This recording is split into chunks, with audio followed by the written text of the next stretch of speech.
ఏంటి డ్రైవర్లు అంటే నీకు అంత చులకనైపోయిందా? తమ కుటుంబాల కోసం ప్రాణాలైనా ధరపోస్తారా మా లాంటి డ్రైవర్లు? ఏ బండి అయినా సరే, ఎంత దూరమైనా సరే, ఎండా వాన దేన్ని లెక్క చేయకుండా స్టీరింగ్ పట్టుకున్నా.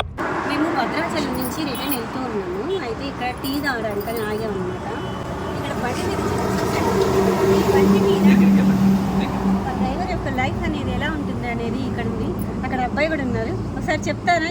ఇది మీ ఐడియానేనా?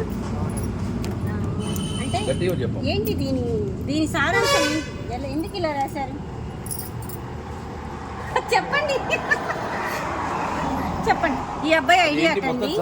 అంటే ఏంటంటే ఒక డ్రైవరు బయటకు వెళ్ళి మరలా ఇంటికి రావాలి అంటే ఎన్ని సమస్యల్లో ఉంటుంది అనేది ఒక సిగ్నల్గా ఇలా పెట్టాడు అనమాట.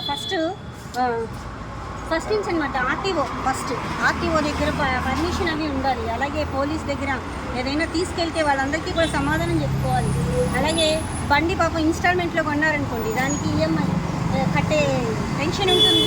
అలాగే టైంకి డీజిల్ ఎక్కడ దొరకదా, టైంకి ఎక్కడ డీజిల్ పోయించుకోవాలా అనేది టెన్షన్. అలాగే టైమింగ్, మనం ఏదైనా సరుకు తీసుకెళ్ళామనుకోండి, ఆ సరుకు టైంకి అక్కడ చార్చాలి, అదొక టెన్షన్ అనమాట. ఫ్యామిలీ ఇంట్లో ఏదైనా పరిస్థితులు ఫోన్ వస్తూ ఉంటుంది, ఏదో పిల్లకి బాగలేదనో, లేకపోతే ఇంట్లో పప్పు లేదో ఉప్పు లేదో, ఆ సమస్యల్లో ఫ్యామిలీ. అలాగే యాక్సిడెంట్, మనం కరెక్ట్గా ఒక వేలో మనం వెళ్తున్నా కానీ వచ్చే వే కరెక్ట్గా లేకపోయినా, లేకపోతే మనం జాగ్రత్తగా వెళ్ళాలి అనే దీంతో యాక్సిడెంట్ అనేది ఫేస్ చేయాల్సి వస్తుంది. అలాగే బ్రేక్ కరెక్ట్గా ఉందా లేదా అని చూసుకోవాలి. లేదంటే బ్రేక్ డౌన్ అయిందనుకోండి, ఎక్కడ పాడవుతుందా అని ఆ టెన్షన్.